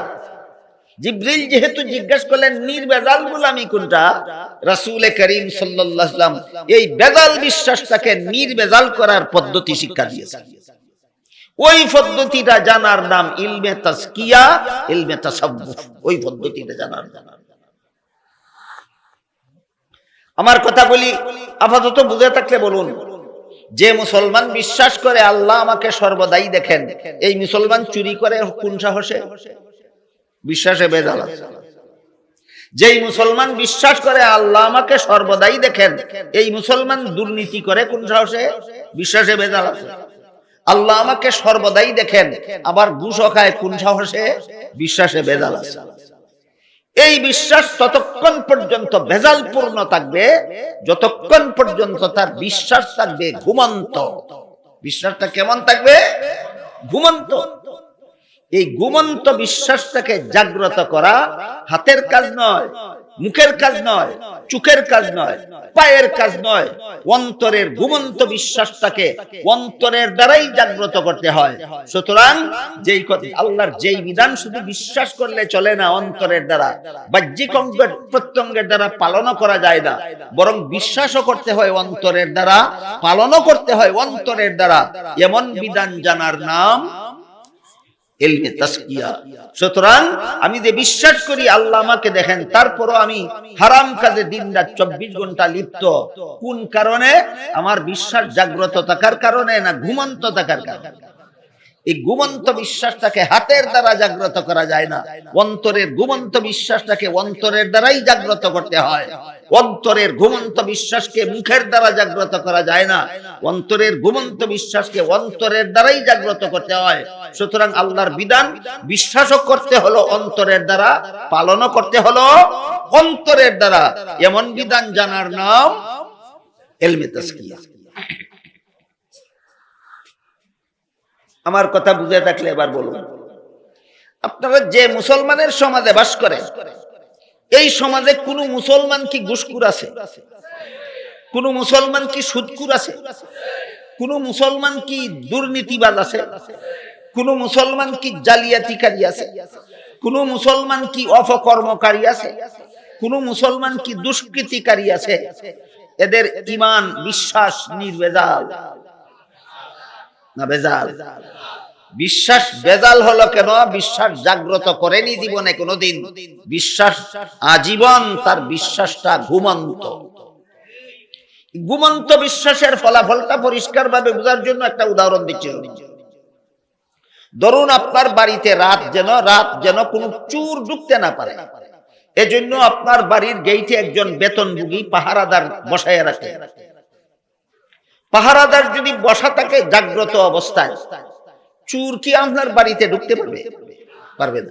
কিন্তু পাহারাদার যদি আপনার গেইটে সোফায় শুয়ে শুয়ে ঘুমায়, বলুন পাহারাদার ঘুমন্ত থাকা অবস্থায় চোর বাড়িতে ঢুকতে পারবে কিনা? পাহারাদার নিযুক্ত করলেন চোর যেন ঢুকতে না পারে। পাহারাদার তো আছেই, চোর ঢুকে কেন? যেভাবে আপনার বাড়ির গেইটের পাহারাদার ঘুমিয়ে থাকলে চোর ঢুকতে কোনো অসুবিধা নাই, ঠিক তেমনি ভাবে আমি যে বিশ্বাস করি আল্লাহ আমাকে সর্বদা দেখেন, আমার বিশ্বাসটাও ঘুমিয়ে থাকলে শয়তান আমার ঈমানের ঘরে ঢুকতে কোনো অসুবিধা নাই। মানুষের ঈমানের ঘরটার নাম হলো অন্তর। ঈমানের ঘরটার নাম, এই ঘরের মধ্যে শয়তান ঢুকে। হাদিস শরীফে উল্লেখ আছে, রাসূল করিম সাল্লাল্লাহু আলাইহি ওয়াসাল্লাম বলেন, শয়তান মানুষের অন্তরে ঢুকে আসন পেতে বসে। আসন পেতে বসা বুঝেন? এই যে হুজুর এটা আসন পেতে না, দুই হাঁটু দুই দিকে দিয়া, দুই হাঁটু দুই দিকে দিয়া দুই পায়ের গোড়ালি গুটাইয়া বসার নাম আসন পেতে বসা। রাসূল বলেন শয়তান মানুষের অন্তরে ঢুকে আসন পেতে বসে আর জগতের সকল প্রকার পাপাচারের কুমন্ত্রণা দেয়। এমত অবস্থায় শয়তানকে ঈমানের ঘর থেকে বহিষ্কার করার সবচেয়ে সহজ ব্যবস্থা আল্লাহর জিকির। সবচেয়ে সহজ ব্যবস্থা আল্লাহর জিকির। মুফাসসিরিনে কেরাম তাফসীরের কিতাবে লিখেছেন জিকির দুই প্রকার। একটা জিকিরের নাম জিকরে লিসানি, আরেকটা জিকিরের নাম জিক্রে কলবি। জিক্রে লিসানি বলতে আল্লাহর মুখের দ্বারা আল্লাহর নাম জপ করা। আল্লাহ আল্লাহ আল্লাহ, সুবহানাল্লাহ সুবহানাল্লাহ সুবহানাল্লাহ, আলহামদুলিল্লাহ আলহামদুলিল্লাহ আলহামদুলিল্লাহ, লা ইলাহা ইল্লাল্লাহ লা ইলাহা ইল্লাল্লাহ। এইগুলি হলো মুখের জিকির, এইগুলি হলো মুখের জিকির। মুখের জিকিরের দ্বারা শয়তান বিতাড়িত হয়, মুখের জিকিরের দ্বারা ঘুমন্ত অন্তরের ঈমান জাগ্রত হয়। কিভাবে সেই আলোচনা করার মতো সময় আজকে আমার হাতে নেই। আপাতত এতটুকু মনে রাখুন, এই মুখের জিকিরের দ্বারা আস্তে আস্তে ক্রমান্বয়ে শয়তান ঈমানের ঘর অন্তর থেকে বিতাড়িত হয়, ঈমান জাগ্রত হয় এবং সে নির্ভেজাল ঈমানের অধিকারী। আরেকটা হলো অন্তরের জিকির, আরেকটা হলো কিসের জিকির? অন্তরের জিকির। শয়তান আমার ঈমান চুর, বসা আছে ঈমানের ঘর অন্তরে। শয়তান কোথায় বসা আছে? অন্তর আমার ঈমানের ঘর, এখানেই শয়তান বসা। ঈমানটা কেমন নির্ভেজাল হবে? কি বলেন? অন্তর আমার ঈমানের ঘর, শয়তানটা এখানেই বসা। ঈমানটা আমার কেমন নির্ভেজাল হবে? না ভেজাল? ভেজাল। শয়তানকে বিতাড়িত না করা পর্যন্ত এই শয়তান বসা অন্তরের ঈমান আমার নির্ভেজাল হতে পারে না। কাজে এই শয়তানকে বিতাড়িত করার একটা পদ্ধতি হলো মুখের জিকির। মুখের জিকিরের দ্বারা আস্তে আস্তে আস্তে আস্তে ক্রমান্বয়ে শয়তান বিতাড়িত হয়, ঈমান জাগ্রত হয়, ঈমান নির্ভেজাল হয়। আরেকটা হলো অন্তরের জিকির। অন্তরের জিকিরের দ্বারা ডাইরেক্ট শয়তান বিতাড়িত হয়। অন্তরের জিকিরের দ্বারা তাৎক্ষণিকভাবে ঈমান সতেজ হয়ে যায়, তাৎক্ষণিকভাবে ঈমান নির্ভেজাল হয়ে যায়। এই অন্তরের জিকির কাকে বলে? মুফাসসিরিন کرام তাফসীরের কিতাবে লিখেছেন, একটা মুমিন মুসলমান তার 24 ঘন্টার প্রতিটি মুহূর্তে যত কাজ করবে, যত পদক্ষেপ দিবে, যত মুহূর্ত অতিক্রান্ত করবে, প্রতিটি মুহূর্তে মুহূর্তে মুমিনের অন্তরে যদি এই কথাটা জাগ্রত থাকে যে এই মুহূর্তে আমি যা করতেছি এতে আল্লাহ খুশি না বেজার, পরবর্তী মুহূর্তে আমি যা করতেছি তাতে আল্লাহ খুশি না বেজার, পরবর্তী মুহূর্তে আমি যা করতেছি আল্লাহ খুশি না বেজার, যদি আমি জানি আমার এই মুহূর্তের কাজটার প্রতি আল্লাহ অসন্তুষ্ট, তাহলে আমার এই কাজ আমি করতে পারি না, এই কাজের সাহস যদি আমার থাকে না, এমন অন্তর যদি গড়া হয়ে যায়, তাহলে এই তার অন্তর জিকিরওয়ালা হয়ে যায়। প্রতিটি মুহূর্তে আমি যেই কাজে লিপ্ত হব সেই কাজটাই আল্লাহ দেখেন। সুতরাং কাজটা যদি আল্লাহর পছন্দসই না হয় তাহলে আমি সেই কাজটা করব না। এমন অন্তর গড়ার নাম কিসের জিকির? অন্তরের জিকির। অন্তরের জিকির যখন আপনার অন্তরে চালু হয়ে যাবে, শয়তান আর কখনো এই অন্তরে স্থান পাবে না। শয়তান স্থায়ীভাবে আপনার অন্তর থেকে বিতাড়িত হয়ে যাবে। আপনার অন্তর হয়ে যাবে নির্ভেজাল, আপনার অন্তর হয়ে যাবে খাঁটি ঈমানের অধিকারী। আমি কি আপনাদেরকে বুঝাতে পারলাম? আল্লাহ আমাকে দেখেন, বিশ্বাসটা নির্ভেজাল, বিশ্বাসটা ভেজাল থাকলে কি হয়? বিশ্বাসটা ঘুমন্ত থাকলে কি হয়? ঈমান নির্ভেজাল, ঈমানে ভেজাল থাকে। বিশ্বাস ঘুমন্ত থাকলে ঈমান কেমন থাকে? ঈমানে ভেজাল থাকে। এবার আমি আপনাদের বুঝাবার চেষ্টা করব, আল্লাহ আমাকে দেখেন কথাটা যে আমি বিশ্বাস করি, বিশ্বাসটা যদি জাগ্রত থাকে তাহলে আমার ঈমানটা কেমন? হযরত ইউসুফ আলাইহিস সালামের সাথে জিনা ব্যভিচার করার জন্য জুলাইখা একটা নিরিবিলি কামরায় নিয়ে গেছিল, খাস কামরায়, রাজকীয়ভাবে সজ্জিত কামরা। যেই কামরার মধ্যে ইউসুফ এবং জুলাইখা ছাড়া দুনিয়ার তৃতীয় কোনো মানুষ ছিল। বুঝে থাকলে বলুন তো, ইউসুফকে জুলাইখা যেই খাস কামরায় নিয়ে গেল, এই খাস কামরার ভিতরে কতজন? 2 জন, ইউসুফ আর জুলাইখা। ইউসুফ কামরায় ঢুকেই দেখলেন এই কামরার এক পাশে পর্দা দ্বারা জুলাইখা কোনো কিছু ঢেকে রেখেছে, পর্দা দ্বারা একটা কিছু ঢেকে রেখেছে। ইউসুফ আলাইহিস সালাম জুলাইখাকে জিজ্ঞেস করলেন, এই কামরার ভিতরের এক পাশে তুমি পর্দা দিয়ে কি ঢেকে রেখেছো? জুলাইখা বলে, আমি যেই মূর্তিটার পূজা করি মূর্তিটা ঢেকে রেখেছি। বলুন কি ঢেকে রেখেছে? মূর্তি। ইউসুফ আলাইহিস সালাম জিজ্ঞেস করলেন, তুমি তো এই মূর্তিটার পূজাই করো, ঢেকে রাখলা কেন? জুলাইখা বলে, এই মুহূর্তে আমি তোমার সাথে জিনা করি, মূর্তির সামনে জিনা করতে আমার লজ্জা হয়, এই জন্য মূর্তিটা ঢেকে রেখেছি। ইউসুফ আলাইহিস সালাম জিজ্ঞাসা করলেন, তোমার মূর্তির সামনে জিনা করলে কি মূর্তি দেখে? জুলাইখা বলে না, তার ও গোচরে জিনা করলেও দেখে না, সামনে জিনা করলেও দেখে না। ইউসুফ জিজ্ঞাসা করলেন, যাকে ডাকলেও দেখে না, না ডাকলেও দেখে না, তাকে ডাকলা কেন? প্রশ্নোত্তর বুঝতেছেন আপনারা? কি জিজ্ঞাসা করলেন? এটা তো ডাকলেও দেখে না, না ডাকলেও দেখে না, তাইলে ডাকলা কেন আমার সাথে জিনা করার জন্য? জুলাইখা বলে, আমার মূর্তি যদিও দেখে না, কিন্তু যে কারিগর মূর্তিটা বানাইছে, এই মূর্তির চোখের মধ্যে দেখার ভঙ্গি দিয়ে বানাইছে। চক্ষু খোলা অবস্থায় মূর্তি নির্মাণ করেছে, বন্ধ করা অবস্থায় নয়। সুতরাং মূর্তির চোখের মধ্যে দেখার ভঙ্গি আছে, এই ভঙ্গিটার কারণে আমার লজ্জা করে। হযরত ইউসুফ আলাইহিস সালাম বললেন, তোর পূজার মূর্তি চোখের মধ্যে শুধু দেখার ভঙ্গি আছে, আসলে দেখে না। এটার সামনে যদি আমার সাথে জিনা করতে তোর লজ্জা হয়, আমার আল্লাহ যে আসলেই দেখে। এবার বল, আমার আল্লাহর সামনে তোর সাথে জিনা করতে কি আমার লজ্জা হয় না?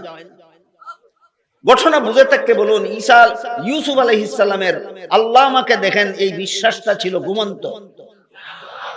তাহলে আমার কথা বুঝে থাকতে বলুন, আল্লাহ আমাকে সর্বদা সদা সর্বদা দেখেন, এই বিশ্বাস যদি জাগ্রত হয়, এই বিশ্বাস যদি জাগ্রত হয়, তাহলে এই বিশ্বাসের ফলাফল কি দাঁড়ায়? আল্লাহর অসন্তুষ্টিমূলক কোনো কাজের সাহস থাকে না। আল্লাহর অসন্তুষ্টিমূলক কোনো কাজের সাহস থাকে না। আল্লাহ আমাকে সদা সর্বদা দেখেন, এই বিশ্বাস ঘুমন্ত থাকলে সকল প্রকার হারাম কাজের সাহস হয়। আল্লাহ আমাকে সদা সর্বদা দেখেন, এই বিশ্বাস জাগ্রত থাকলে কোনো হারাম কাজের সাহস থাকে না। বিষয়টা কি আপনাদেরকে বুঝাতে পারলাম? এবার বলুন, আল্লাহ আমাকে সদা সর্বদা দেখেন, বিশ্বাসও করি অন্তরের দ্বারা। এই বিশ্বাস ঘুমন্ত থাকলে জাগাতেও হবে অন্তরের দ্বারা। সুতরাং আল্লাহর যে বিধান অন্তরের দ্বারা বিশ্বাসও করতে হয়, অন্তরের দ্বারা পালনও করতে হয়। এমন সব বিধান জানার নাম ইলমে তাজকিয়া। ইলমে তাজকিয়াও বলে, ইলমে তাসাউফ। এমন সব বিধান জানার নাম ইলমে তাজকিয়া, ইলমে তাসাউফ। এই ইলমে তাজকিয়ার মূল কথা রাসূল দুইটা বলে দিয়েছেন। একটা হলো আল্লাহ সদা সর্বদা আমার সামনে আছেন, আর একটা হলো আমি সদা সর্বদা আল্লাহর সামনে আছি। এর সাথে আরো যত আনুষঙ্গিক কথা আছে, সবগুলিকে সবিস্তারে দলিল প্রমাণ সহ আকাবিরিনে উম্মত একটা শাস্ত্রে মুদব্বন করেছেন। এই শাস্ত্রটাকেই পরিভাষাগতভাবে ইলমে তাজকিয়া বলা হয়, ইলমে তাসাউফ বলা হয়। এই রসুলের বর্ণিত দুই কথার সাথে আরো যত আনুষঙ্গিক কথা, এই আনুষঙ্গিক কথাগুলিও কোরআন হাদিসের দ্বারা প্রমাণিত। এই জন্য আনুষঙ্গিক কথাগুলিকেও আকাবিরিনে উম্মত দলিল প্রমাণের দ্বারাই সাব্যস্ত করেছেন। যেমন হযরত আল্লামা ইমাম গাজালি রাহমাতুল্লাহি আলাইহি আরবাঈন ফি উসুলিদ্দিন নামক কিতাবে লিখেছেন, মানুষের অন্তরের মধ্যে কতগুলি কুস্বভাব অটোমেটিকলি জন্ম হয়। ফলাতে হয় না, অটোমেটিকলি জন্ম। অটোমেটিকলি জন্ম। কৃষকের ক্ষেতের মধ্যে যেমন চাষাবাদ না করলে আগাছা এমনিতেই জন্ম হয়, ঠিক তেমনি ভাবে মানুষের অন্তরের মধ্যে কতগুলি কুস্বভাব এমনিতেই জন্ম হয়। এই কুস্বভাবগুলির থেকে অন্তরকে পরিষ্কার করার নাম তাজকিয়া। কুস্বভাবগুলির থেকে অন্তরকে পরিষ্কার করার নাম তাজকিয়ায়ে নফস, আত্মা পবিত্রকরণ। এরপর এই মনের মধ্যে কতগুলি সুস্বভাবের ফসল মেহনত করে ফলাতে হয়, আগাছাগুলি পরিষ্কার করতে হয়, ফসলগুলি ফলাতে হয়। ইমাম গাজালি লেখেন, এই আগাছাগুলির সংখ্যা সর্বমোট 10টা, আর সুস্বভাবের ফসলগুলিও সর্বমোট 10টা। 10টা কুস্বভাব থেকে অন্তরকে পবিত্র করে 10টা সুস্বভাব অন্তরে জাগ্রত করার নাম ইলমে তাজকিয়া। ইলমে তাজকিয়ার কথা, মূল কথা রাসূল বলে দিয়েছেন দুইটা, আর ইমাম গাজালি আনুষঙ্গিক কথা মিলে সর্বমোট কথা বলেছেন 10টা কুস্বভাব পবিত্রকরণ, 10টা সুস্বভাবের জন্ম দেওয়া। এই সর্বমোট ইলমে তাজকিয়ার সর্বমোট কথা হইল 20টা।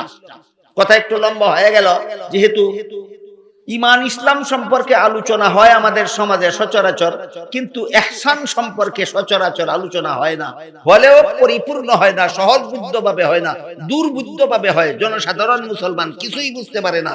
এই জন্য 3 নম্বর ইলম সম্পর্কে একটু বিস্তারিত আলোচনা করে আপনাদের সময় কিছু নষ্ট করে ফেললাম, আমি দুঃখিত। আমি বলতেছিলাম জিবরিলের 3 প্রশ্নের জবাবে রাসূল উম্মতকে 3 প্রকার ইলম শিক্ষা দিয়েছেন। এবার মূল কথার দিকে ফিরে যায়। প্রথম প্রশ্নের জবাবে রাসূল উম্মতকে ইলমে আকাইদ শিক্ষা দিয়েছেন। দ্বিতীয় প্রশ্নের জবাবে রাসূল উম্মতকে ইলমে ফিকহ শিক্ষা দিয়েছেন। তৃতীয় প্রশ্নের জবাবে রাসূল উম্মতকে ইলমে তাসকিয়া শিক্ষা দিয়েছেন। এরপর জিবরিল চলে যাওয়ার পর উপস্থিত সাহাবাদেরকে রাসূল জিজ্ঞাসা করলেন, কোন লোকটা এসে আমার সাথে প্রশ্নোত্তর করে চলে গেল, তোমরা কি তাকে চিনতে পেরেছো? জিবরিল এসেছিলেন একজন অচেনা মানুষের আকৃতি ধারণ করে। কেমন মানুষের? অচেনা। এই জন্য সাহাবাগণ বলেন আমরা চিনতে পারি। বুঝে থাকলে বলুন তো, সাহাবাগণ তাকে চিনতে পারলেন না কেন? হ্যাঁ, জিবরিল এসেছিলেন একজন অচেনা মানুষের আকৃতি ধারণ করে, এজন্য সাহাবাগণ বলেন আমরা চিনতে পারি। তখন রাসূল বলেন, হুয়া জিবরিলু আতাকুম ইউআল্লিমুকুম দীনাকুম।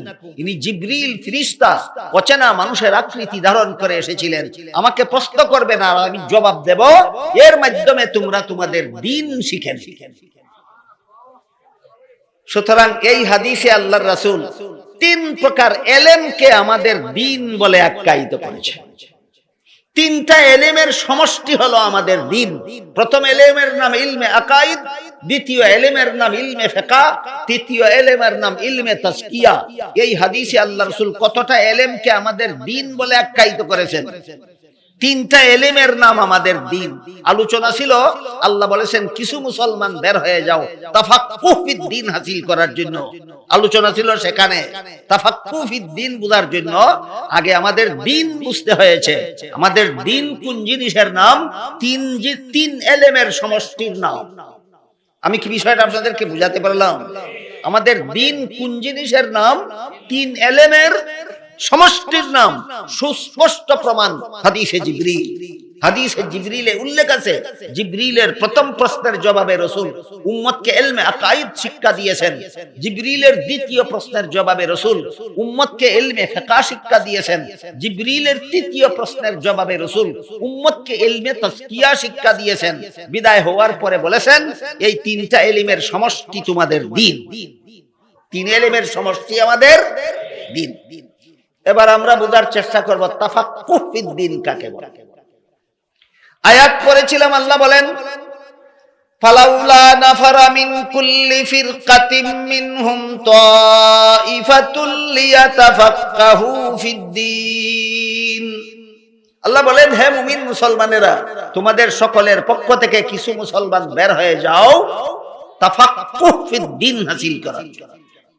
আয়াতের ব্যাখ্যায় মুফাসসিরিনে কেরাম লিখেছেন, আমি আয়াতের তাফসীরকে কেন্দ্র করে আলোচনা শুরু করেছি। কেন? আপনাদের সম্মেলনের হেডিং হলো, শিরোনাম হলো তাফসীরুল কুরআন মহাসম্মেলন। কাজেই আয়াতের তাফসীরের আলোকে আমরা যেন বিষয়টা বুঝে নিতে পারি, এইজন্য তাফসীরি ভঙ্গিতে আলোচনাটা করতে যাচ্ছি। মুফাসসিরিনে কেরাম আয়াতের তাফসীরে লিখেছেন, আল্লাহ যদি বলতেন লিয়াতাআল্লামু ফিদ দ্বীন, তাহলে অর্থ হতো ইসলামের বিধিবিধান শিক্ষা করার জন্য বের হয়ে যাও। কিন্তু আল্লাহ এটা বলেননি। আল্লাহ লিয়াতাআল্লামু ফিদ দ্বীন বলেননি, তাআল্লুম ফিদ দ্বীন হাসিল করার জন্য বের হয়ে যাও বলেননি। আল্লাহ লিয়াতাআল্লামু না বলে লিয়াতাফাক্কাহু বলেছেন। ইসলাম শিখার জন্য বের হয়ে যাও বলেননি, ইসলাম শিখার সাথে সাথে ইসলামী দীক্ষা গ্রহণ করার জন্য বের হয়ে যাও বলেছেন। শিক্ষাটাই মুখ্য নয়, শিক্ষাটা মাধ্যম, দীক্ষাটাই মুখ্য। কেমনে বুঝায়? একটা উদাহরণ দিচ্ছি শুনুন। 5 বেলার নামাজ ফরজ কিনা? 5 বেলার নামাজ ফরজ, এটাই মূল। কিন্তু উযু ছাড়া নামাজ হয় না। এই জন্য নামাজ শুদ্ধ হওয়ার জন্য উযু করতে হয়।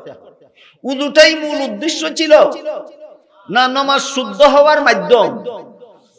নামাজ শুদ্ধ হওয়ার মাধ্যম হলো উযু। মূল ইবাদত হলো নামাজ, মূল ইবাদত হলো নামাজ। সুতরাং কেউ যদি উযু করার পর নামাজ পড়ে না, তার উযু যেমন বিফল। কি বলে? তার উযু করলো নামাজ পড়লো না, উযু সফল না বিফল। ঠিক তেমনি ভাবে শিক্ষা হলো মাধ্যম। ইসলামী দীক্ষা গ্রহণ করাটাই আল্লাহর নির্দেশের মূল উদ্দেশ্য। সুতরাং কেউ যদি শিক্ষা গ্রহণ করে, দীক্ষা গ্রহণ করে না, তার শিক্ষাটাও বিফল হতে বাধ্য। যেমন ভাবে নামাজ ছাড়া উযু বিফল, তেমনি ভাবে ইসলামী দীক্ষা ছাড়া শিক্ষা বিফল। কি ছাড়া কি বিফল? দীক্ষা ছাড়া শিক্ষা বিফল। এই তথ্যটা কোন মুসলমান যেন ভুলে না যায়। এই জন্য আল্লাহ লিয়াতাআল্লামুনা বলে লিয়াতাফাক্কাহু বলেছে। অথচ আমাদের বর্তমান সমাজের অনেক বড় বড় শিক্ষা প্রতিষ্ঠানের গেইটে লেখা দেখতে পাওয়া যায়, শিক্ষার জন্য প্রবেশ করো, সেবার জন্য বের হও।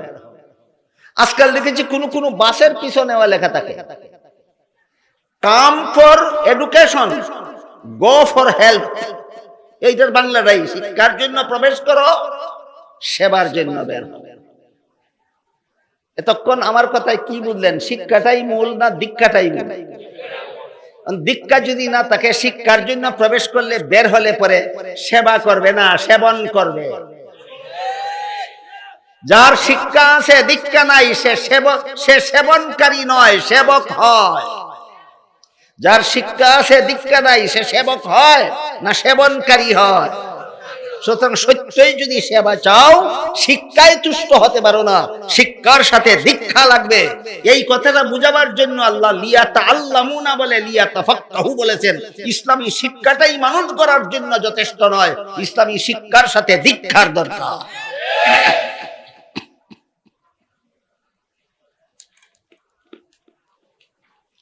দীক্ষা ছাড়া শিক্ষায় সেবক হয় না সেবনকারী হয়।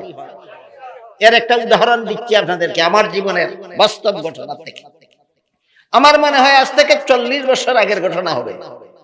ব্রাহ্মণবাড়িয়া এলাকার একটা মাহফিল শেষে রেলে বাড়ি যাওয়ার জন্য রেল স্টেশনে গেল। গিয়ে দেখি রেলগাড়ি ছেড়ে দেয়, টিকিট নেওয়ার সময় নাই। তারাই রেলগাড়িতে চড়লাম। রেলগাড়িতে যে কেউ বিনা টিকিটে চড়লে তার কাছ থেকে ভাড়া নিয়ে তাকে টিকিট বানিয়ে দেওয়ার জন্য সরকারের পক্ষ থেকে বেতনভোগী কর্মচারী থাকে, জানা আছে আপনাদের? আমি তাকে বললাম, ভাই রেলগাড়ি ছেড়ে দিচ্ছিল, আমি টিকিট নিতে পারিনি, আমাকে একটা টিকিট বানিয়ে দিন, আর আমার কাছ থেকে যা ভাড়া হয় আপনি নিয়ে যান। উনি আমাকে বলেন টিকিট বানিয়ে দেওয়া যাবে। আমি বললাম, সরকার আপনাকে বেতন দেয়, টিকিট বানিয়ে দেওয়া যাবে না কেন? উনি বললেন, টিকিট বানিয়ে দিলে শুধু ভাড়া দিলে হবে না, বিনা টিকিটে রেল চড়ার জরিমানাও দিতে হবে। আমি বললাম, জরিমানাও দেব, ভাড়াও দেব, আমাকে একটা টিকিট বানিয়ে দেন। এবার তিনি বললেন, হুজুর আপনার জরিমানা তো লাগবেই না, ভাড়াও সবটুকু লাগবে না, টিকিট ছাড়া যা মনে চায় আমাকে দিয়ে দেন। বুঝলেন ঘটনাটা? বুঝলেন? এই লোকটা অশিক্ষিত ছিল বলেই সরকার তাকে চাকরি দিয়েছিল, না শিক্ষিত? বুঝে থাকলে আপনাদের বলতে হবে এবার তার কাছে কি আছে কি নাই। এবার বলুন, দীক্ষা ছাড়া শিক্ষা সফল না বিফল? দীক্ষা ছাড়া শিক্ষার দ্বারা সেবক হয় না সেবনকারী হয়? কেমন চমৎকার সেবনের ব্যবস্থা করলো। বললো জরিমানাও লাগবে না, ভাড়াও লাগবে না, টিকিট ছাড়া যা মনে চাই দিয়া দিন।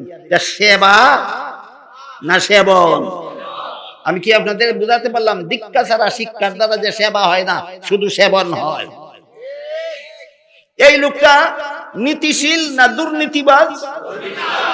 অশিক্ষিত না শিক্ষিত? এই শিক্ষিত। আজ থেকে 40 বছর আগে বাংলাদেশে আমি একটা শিক্ষিত দুর্নীতিবাজ পেয়েছিলাম।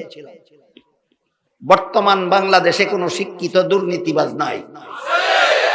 আপনারা যদি বলেন আছে, তাহলে দায়িত্ব আপনাদের। আমি শুধু জিজ্ঞেস করব, শিক্ষিতরা দুর্নীতিবাজ হয় কেন? কোরআনে আল্লাহ যা শিক্ষা দিয়েছেন তা জানে না। কোরআনে আল্লাহ শিক্ষা দিয়েছেন, শিক্ষাটাই উদ্দেশ্য নয়, দীক্ষাটাই উদ্দেশ্য। দীক্ষা ছাড়া শিক্ষা বিফল। এই কথাটা বুঝাবার জন্য আল্লাহ পাক রব্বুল আলামিন লিয়াতাআল্লামু ফিদ্দীন না বলে লিয়াতাফাক্কাহু ফিদ্দীন বলেছেন। এবার আমরা তাফাক্কুহ ফিদ্দিন কাকে বলে বোঝার চেষ্টা করি। দিন কাকে বলে? তিন এলেমের সমষ্টির নাম। ভুলে গেলেন? তিন এলেমের সমষ্টির নাম দিন। হাদিস শরীফে রাসূল উম্মতকে শিক্ষা দিয়েছেন জিবরিল প্রশ্নের জবাব, জিবরিলের প্রশ্নের জবাব। ইলমে আকাইদ, ইলমে ফিকহ, ইলমে তাজকিয়া, তিন ইলমের সমষ্টির নাম দিন। ইলমুই দিন, ইলমুই দিন। সহিহ মুসলিম শরীফের ভূমিকায় সুস্পষ্টভাবে উল্লেখ আছে, ইন্না হাযাল ইলমা দীনুন, এই ইলমটার নামই দিন। কুরআন হাদিসের ইলমের নামই দিন। আরো মজার ব্যাপার, হযরত মাওলানা সাদ সাহেব বলেন, মাদ্রাসায় ইলম আছে, দিন নাই। হাদিসে জিবরিলে রাসূল কি শিক্ষা দিলেন? তিনটা ইলমই দিন। বলুন, ইলমে আকাইদ মাদ্রাসায় আছে কিনা? ইলমে ফিকহ মাদ্রাসায় আছে কিনা? ইলমে তাজকিয়া মাদ্রাসায় আছে কিনা? আর মুসলিম শরীফে আছে কিনা ইলমের নামই দিন? রাসূল বলেছেন কিনা তিনটা ইলমই তোমাদের দিন? তাহলে যে বলে মাদ্রাসায় ইলম আছে দিন নাই, সে দিন বলতে নিজেই কি গুড়ার ডিম বুঝে, আর এই তাবলীগী ভাইদেরকে দিন বলতে কি গুড়ার ডিম বুঝাতে চায়। মস্তিষ্ক বিকৃতি সম্পন্ন। রাসূল বলেন ইলমের নামই দিন, আর সে বলে ইলম আছে দিন নাই।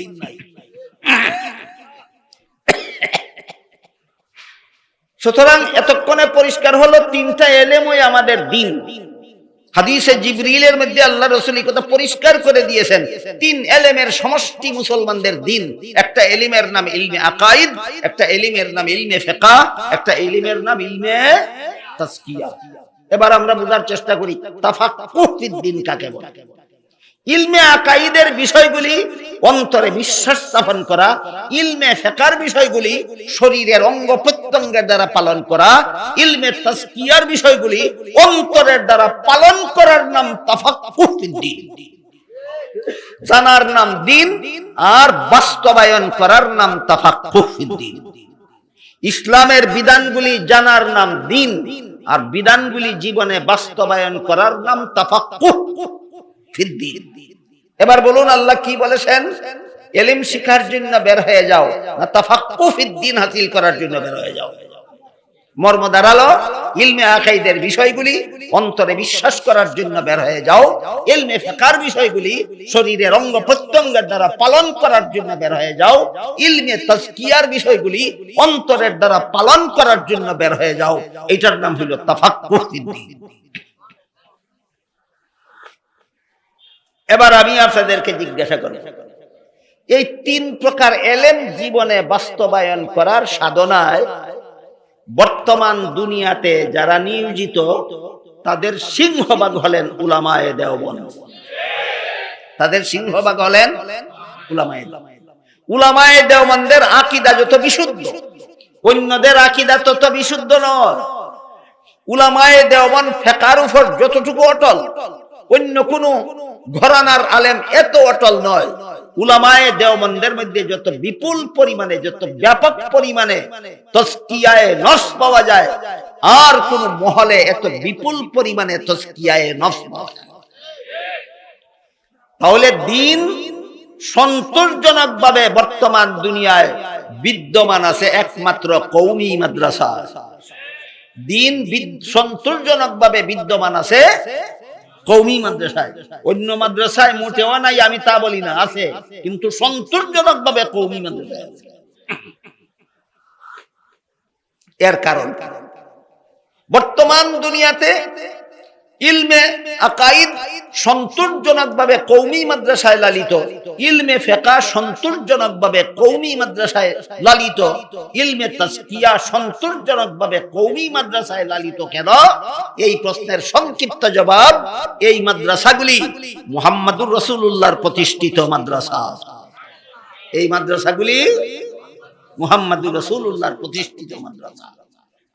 আমার এই কথার উপর আপনাদের মনে প্রশ্ন জাগা উচিত, প্রশ্ন জাগা দরকার, যে মুহাম্মদুর রাসূলুল্লাহ সাল্লাল্লাহু আলাইহি ওয়াসাল্লাম প্রায় ১৫০০ বছর আগে দুনিয়া থেকে বিদায় হয়ে গেছে।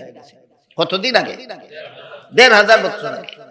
আর বর্তমান দুনিয়ার কওমি মাদ্রাসাগুলির প্রথম মাদ্রাসা দারুল উলুম দেওবন্দ মাদ্রাসা মাত্র 150 বছর আগে প্রতিষ্ঠিত হয়। যে নবী 1500 বছর আগে দুনিয়ার থেকে বিদায় হয়ে গেলেন, ইনি মাত্র 150 বছর আগে কওমি মাদ্রাসা প্রতিষ্ঠা করার জন্য আবার পৃথিবীতে কখন আসলেন? এই প্রশ্ন। 1500 বছর আগে যে নবী বিদায় হয়ে গেলেন, এই নবী কি 150 বছর আগে এই পৃথিবীতে আবারও আগমন করেছিলেন? আমাদের নবী তো বলে গেছেন, আল আম্বিয়াউ আহইয়াউন ফি কুবুরিহিম, নবী রাসূলগণকে দাফন করার পর জীবিত হয়ে তারা কোথাও আগমন করেন না, রওজা শরীফের ভিতরে থাকেন। নবী কি বলে গেছেন? জিন্দা দাফনের পরে জিন্দা হয়ে নবী আমাদের কোন অনুষ্ঠানে আগমন করেন, আমাদের কোন প্রতিষ্ঠার জন্য আগমন করবেন না রওজা শরীফের ভিতরে থাকবেন? রওজা শরীফের ভিতরে থাকবেন। আমাদের বর্তমান সমাজে 1974 সালের পর থেকে প্রতি বছর রবিউল আউয়ালের 12 তারিখ কিছু লোক একটা মিছিল করে। এই মিছিলটার নাম দিয়েছে জশ্নে জুলুসে ঈদে মিলাদুন নবী।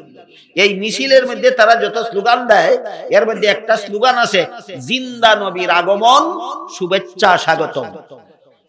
জিন্দা নবীর আগমন, দাফন করার পর থেকে নবী জিন্দা, এটা তো সহিহ হাদিসই আছে। আগমন পাইলা কোথায়? আগমনটা মন গড়া, আগমনটা মন গড়া। কারণ নবী বলে গেছেন দাফনের পরে জিন্দা হয়ে নবী এই দুনিয়ার কোথাও আগমন করবেন না, ফি কুবুরিহিম, রওজা শরীফের ভিতরে থাকবেন।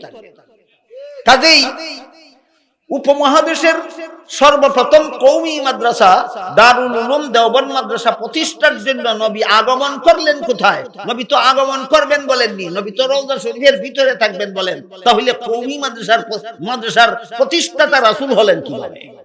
প্রশ্নটাকে আমি আপনাদেরকে বুঝাতে পারলাম? এই প্রশ্নের সংক্ষিপ্ত জবাব, আমাদের পাক ভারত বাংলাদেশ 3 দেশের সমন্বিত নাম উপমহাদেশ। এক সময় 3 দেশ ছিল না, বাংলাদেশ ছিল না, পাকিস্তান ছিল না, ভারত আলাদা ছিল না। 3 দেশে এক দেশ ছিল, নাম ছিল ভারত উপমহাদেশ। ওই ভারত উপমহাদেশ শাসন করতেন মুঘল সম্রাটেরা, যারা মুসলমান শাসনকর্তা ছিলেন। বাদশাহ আলমগীর, বাদশাহ শাহজাহান, তারা ছিলেন সমগ্র ভারতের মুসলমান শাসনকর্তা।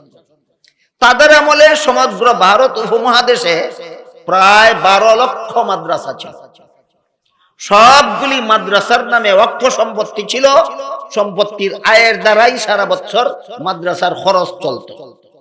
ইংরেজরা বাণিজ্যের সুতায় 17 শতাব্দীর প্রথম দিকে আমাদের উপমহাদেশে এসেছিল, ব্যবসা করার দুকা দিয়ে এসেছিল। আসার পর আমাদের ভারত উপমহাদেশের শাসন ক্ষমতা জুড়ে দখল করে নিয়ে গেছে।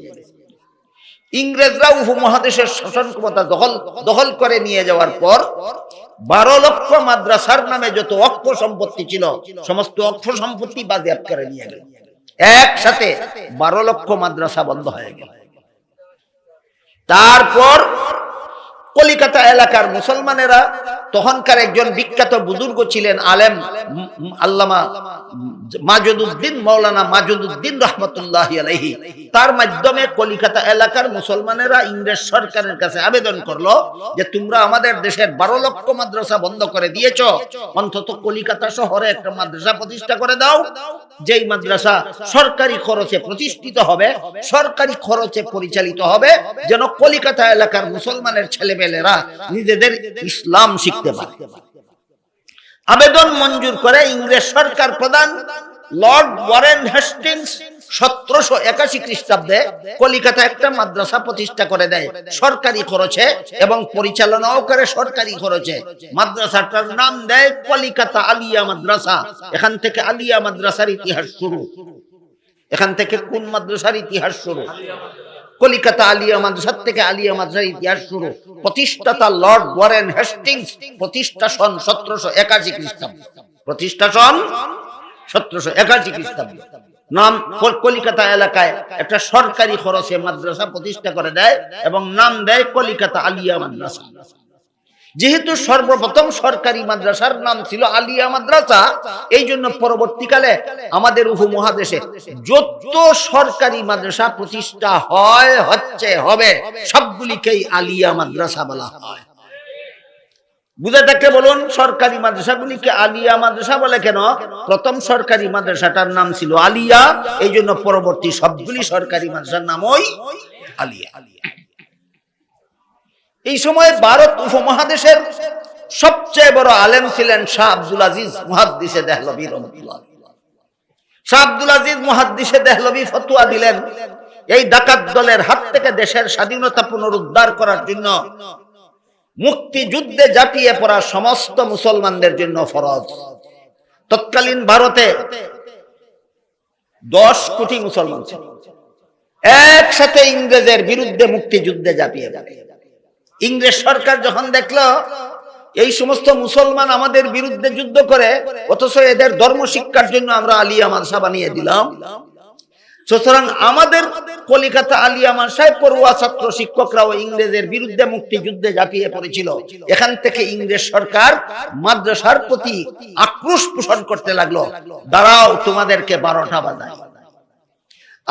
কলিকাতা আলিয়া মাদ্রাসার ছাত্র শিক্ষক মুক্তিযুদ্ধে অংশগ্রহণ করার কারণে ইংরেজ সরকার কলিকাতা আলিয়া মাদ্রাসাকে 12টা বাজাবার বহুমুখী ব্যবস্থা গ্রহণ করেছিল। এর মধ্যে একটা ব্যবস্থা হলো, কলিকাতা আলিয়া মাদ্রাসায় ইতিপূর্বে তফসিরের বাইজাবি শরীফ পাঠ্যভুক্ত ছিল, হাদিসের মিশকাত শরীফ পাঠ্যভুক্ত ছিল। যখন আলিয়া মাদ্রাসা পড়ুয়ারা মুক্তিযুদ্ধে শরীক হইল, তখন থেকে ইংরেজ সরকার কলিকাতা আলিয়া মাদ্রাসা থেকে হাদিসের কিতাব রহিত করে দিল, কলিকাতা আলিয়া মাদ্রাসার পাঠ্য তালিকা থেকে তফসিরের কিতাব রহিত করে দিল। মাদ্রাসার মূল বিষয়ই দুইটা, তফসির আর হাদিস, এই দুইটাই রহিত করে দিল। বলুন মাদ্রাসা শিক্ষায় রইলটা আর কি? এইভাবে বহুমুখী পরিকল্পনা গ্রহণ করে ইংরেজ সরকার কলিকাতা আলিয়া মাদ্রাসাকে 12টা বানিয়ে আইন পাশ করে নিল।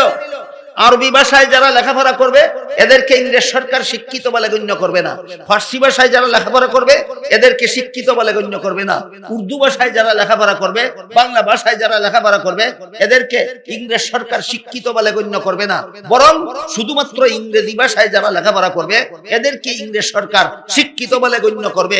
এই আইন পাশ করার মাধ্যমে কলিকাতা আলিয়া মাদ্রাসা পড়ুয়া সমস্ত আলেমদেরকে মূর্খ সাব্যস্ত করে।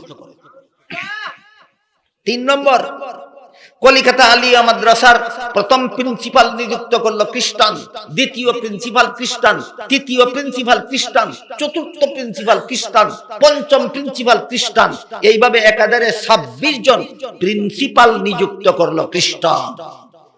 আমার কথা বুঝে থাকলে বলুন, মাদ্রাসা খ্রিস্ট ধর্ম শিক্ষা প্রতিষ্ঠান না ইসলাম ধর্ম শিক্ষা প্রতিষ্ঠান? যে ইসলাম ধর্ম শিক্ষা প্রতিষ্ঠানের সূচনা লগ্ন থেকে একাধারে 26 জন প্রিন্সিপাল খ্রিস্টান হয়, সেই প্রতিষ্ঠানের ইসলামী শিক্ষার 12টা বাজার আর কত বাকি থাকে? এমত অবস্থায় ইংরেজ সরকারের বিরুদ্ধে মুক্তিযুদ্ধ করেছিলেন যত মুসলমান সেনাবাহিনী, এদের মধ্যে একদল মুসলমান সেনাবাহিনীর প্রধান সেনাপতি ছিলেন আল্লামা কাসিম নানতুবি রহমাতুল্লাহ আলাইহি। সামলির যুদ্ধের প্রধান সেনাপতি ছিলেন কাসিম নানতুবি রহমাতুল্লাহ আলাইহি। কাসিম নানতুবি হযরত আবু বকর সিদ্দিক রাদিয়াল্লাহু আনহুর বংশধর ছিলেন। কাসিম নানতুবি রহমাতুল্লাহি আলাইহি ইংরেজের বিরুদ্ধে মুক্তিযোদ্ধাদের প্রধান সেনাপতি ছিলেন।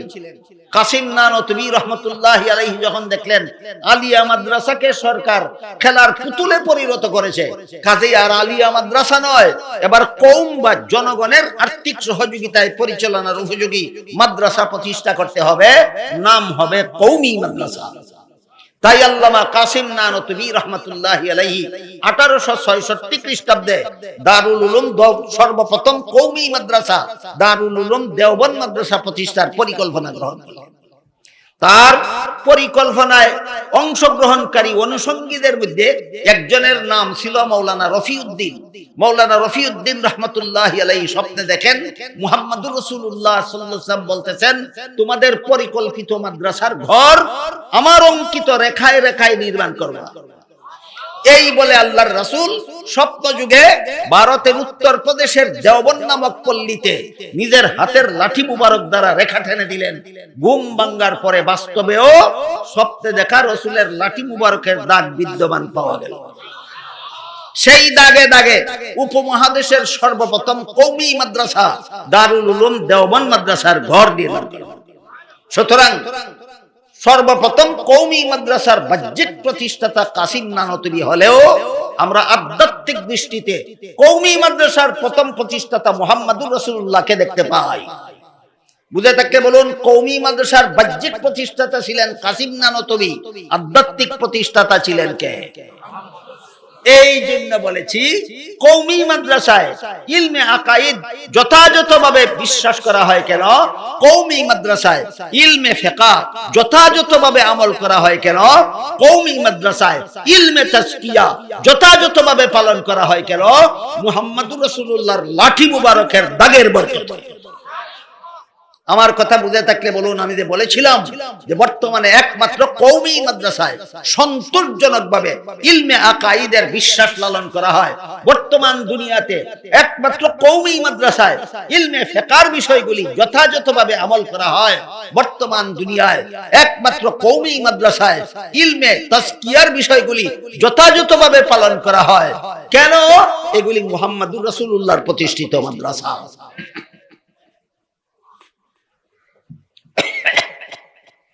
এই কওমি মাদ্রাসার অবদানে বর্তমান বিশ্বের সিংহভাগ মুসলমান নির্ভেজাল মুসলমান হিসাবে বিদ্যমান। বর্তমান বিশ্বের সিংহভাগ মুসলমান নির্ভেজাল মুসলমান হিসাবে বিদ্যমান কওমি মাদ্রাসার অবদানে। তার কিছুটা উদাহরণ দিচ্ছি, দেখুন। ইংল্যান্ডে আমার চোখে দেখা যত আলেম তৈরি হওয়ার মতো যত মাদ্রাসা আছে,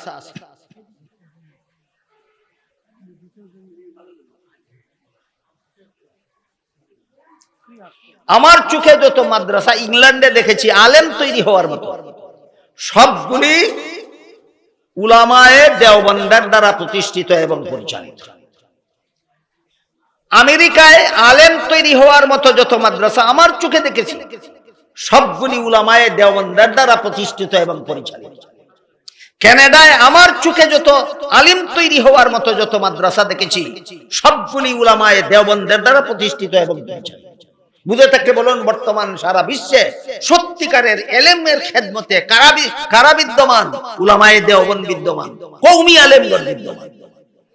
এই কথাগুলি যাদের জানা নাই, বুঝতে কঠিন হয়, তাদের জন্য জানা এবং বুঝতে কঠিন হবে না এমন একটি উদাহরণ দিচ্ছি। সর্বপ্রথম কওমি মাদ্রাসা দারুল উলুম দেওবন্দ মাদ্রাসার শিক্ষাপ্রাপ্ত একজন মাত্র আলেম, নাম ছিল মাওলানা ইলিয়াস রহমাতুল্লাহ। কি নাম? ইলিয়াস রহমাতুল্লাহ। হযরত ইলিয়াস রহমাতুল্লাহ আলাইহি সারা বিশ্ব জুড়ে যে তাবলীগী পদ্ধতি চালু করে গেছে, তার চালু করা পদ্ধতিতে তাবলীগী ভাইদের আমল আখলাক দেখে অসংখ্য অগণিত ইহুদি খ্রিস্টান মুসলমান হয়েছে। বিশ্বজুড়া লক্ষ লক্ষ কোটি কোটি মুসলমান ইলিয়াস রহমতুল্লাহি আলাইহির চালু করা তাবলীগী জামাতের পরশে নিজের কলেমা সংশোধন করছে, নিজের আমল সংশোধন করছে, নিজের ঈমান সংশোধন করছে। বুঝে থাকলে বলুন, কওমি মাদ্রাসার অবদান শুধু ভারতে বিদ্যমান, শুধু পাকিস্তানে বিদ্যমান, শুধু বাংলাদেশে বিদ্যমান না, সমগ্র পৃথিবীতে বিদ্যমান? সমগ্র পৃথিবীতে বিদ্যমান। এই কওমি মাদ্রাসার অবদানে বর্তমান দুনিয়ার সিংহভাগ মুসলমানের ঈমান সংশোধন হয়, বর্তমান দুনিয়ার সিংহভাগ মুসলমানের আমল সংশোধন হয়, বর্তমান দুনিয়ার বেশিরভাগ মুসলমানের আত্মশুদ্ধি হাসিল হয় এই কওমি মাদ্রাসার অবদানে। আর এই তিন এলেমকে আল্লাহ রাসূল কি আক্কা দিয়েছিলেন? আমাদের দ্বীন বলে আক্কা দিয়েছিলেন।